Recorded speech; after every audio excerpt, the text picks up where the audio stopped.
1227 წელი ჯალალედინი შემოესია საქართველოს ჯერ სანამ ეს მოხდებოდა ქალაქის აღება უნდათ ჯერ ვერ იღებდნენ ქართველებმა დიდი ხნეობა და ვაშკაცობა აჩვენეს მაგრამ ხო გაგონიათ გამოთქმა ციხე შიგნიდან ტყდება და სპარსელმა თბილისელებმაც უღალატეს ქართველებს და ციხე შიგნიდან გაუხსნეს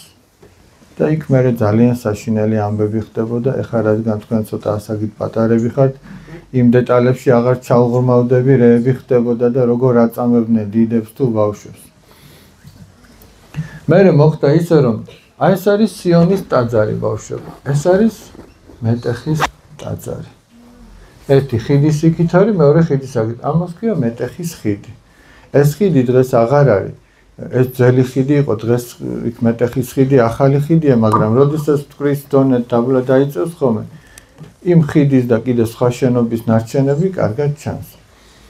მოკლედ აი ამ ხიდზე გამოიტანეს მაცხოვრის და ღვთისმშობლის ხატები გუმბათი მოარღვიეს სიონის ტაძარს ზედ თავისი ტახტრევანი მოაწყო აი ამ უზნეო ჯალალედინმა და გამოიტანეს ხატები დააწვეს აქ ხიდზე და ხალხს უთხრეს თუ გინდათ რომ ცოცხალი გადარჩეთ გადაიარეთ ამ ხიდზე ოღონდ ხატებს ფეხი უნდა დააბიჯოთ გესმით ეუბნებიან რომ გინდა ცოცხალი დარჩე კი ბატონო დარჩი ცოცხალი ჩვენ არ მოკლავთ ოღონდ გადაიარე და ხატებზე ფეხი დააბიჯე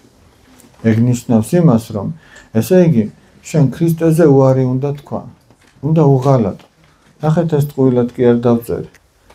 ჯობს სიცოცხლესა ნაძრახსა სიკვდილი სახელოვანი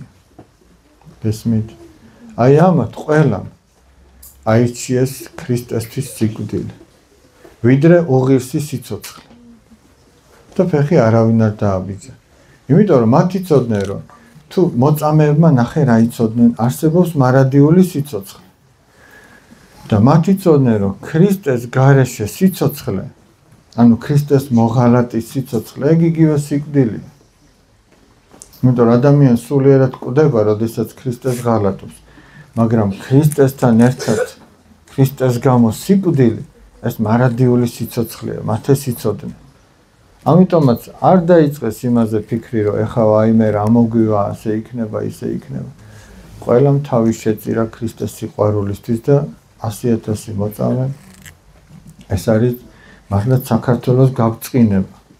100,000 მოწამე 100,000 მფარველი და არა მარტო ისინი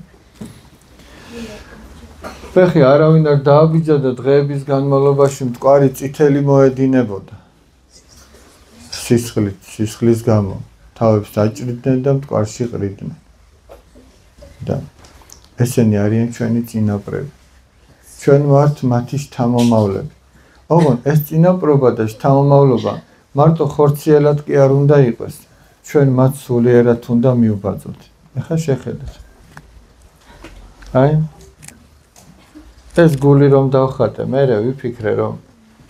ეს ხო სიყვარულია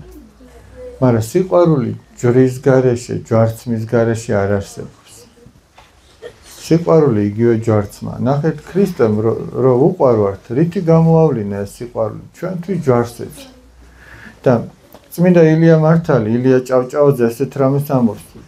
ქრისტე ღმერთი ჯვარს ეცა ჩვენთვისო და ჩვენც ჯვარს ვეცვით ქრისტე ღმერთისთვისო და თქვენ თუ საქართველოს ისტორიას კარგად გადახედავთ წაიკითხავთ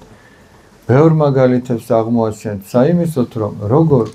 ეცვა ქართველი ადამიანი ჯვარს ქრისტესთვის როგორ შეწირა თავი ქრისტესთვის გესმით აი ჩვენ რომ მაგალითად მულტფილმებს უყურებთ ფილმებს უყურებთ ჰოლივუდის და იქ გმირები ყავთ რაღაცა ის გმირები არის ძირითადად გამოგონილი გმირები თითო როლა რეალურ ისტორიაზეც არის თავისთავად მაგრამ თქვენ თუ საქართველოს ისტორიას წაიკითხავთ ნამდვილ გმირებს ნახავთ როგორ გმირებს იცით რომ ზედაც აღარ მოგინდება შეხედო იმ გამოგონილ გმირებს იმიტომ რეალურად რაც მოხდა აი გმირები ვინ არის აი ტაძარში წმინდა იოთამ ზედგენიძეზე მოგიყევით მეფისათვის თავი რომ გაწირა მეფის საწოლში ჩაწო წარმოედგინეთ რომ იცოდე რომ უეჭველად შემოვა ვიღაცა ღამე და მოგკლავს და მაინც რომ მიდიხარ და წვები იმ საწოლში. არ არის გმირობა? აი ეგ არის გმირობა. ის გამოგონილი გმირები კი არა. ამიტომ აი ჩვენ უნდა შევიყვაროთ ის გმირები. იცი რატო უნდა შევიყვაროთ? ჩვენ თუ შევიყვარეთ ის გმირები, ნამდვილი ქართველი გმირები, ჩვენ ნელ-ნელა მათ დავემსგავსებით. ჩვენ მოგვინდება რომ მივბაძოთ. მოგვინდება რომ ესე იგი მათნაირად რაღაც გავაკეთოთ. აი ცოტნე დადიანი მაგალითად. გახსოვთ ცოტნე დადიანი თავისი ძმებისთვის თაფლი რო წაისვა და მზის გულზე რო დაჯდა, ხო გახსოვთ? აი როგორ არ შეგიყვარდება მაგას რომ მოისმენ და მაგას რომ წაიკითხავ. შეგიყვარდება, მერე მოგინდება რომ მიბაძო. და რაც უფრო მეტად მიბაძა, მით უფრო შენს ნელ-ნელა გმირობისკენ წახვალ. აი ამაშია საქმე.